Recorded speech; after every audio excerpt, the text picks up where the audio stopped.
समोसा म्हटलं की त्रिकोण, पण पोटली समोसा तुम्ही कधी ट्राय केला का? तर मी आज बनवणार आहे पोटली समोसा. समोसा जेवढा दिसायला सुंदर तेवढाच चवीला पण चटपटीत. ह्यासाठी मी सुरुवातीला उकडलेल्या बटाट्याची भाजी करून घेतली. व्हिडिओमध्ये मेन्शन केल्याप्रमाणे सर्व भाज्या आणि मसाले ॲड करून घेतले व बटाट्याला स्मॅश करून सर्व भाज्या आणि मसाले मिळवून भाजी तयार केली. हे झाले आतील सारण.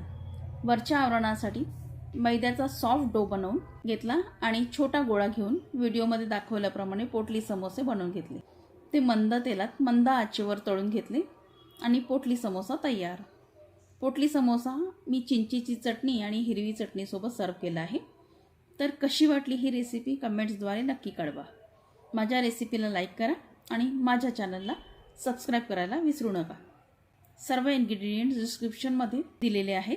तर ही रेसिपी तुम्ही नक्की ट्राय करा. बाय.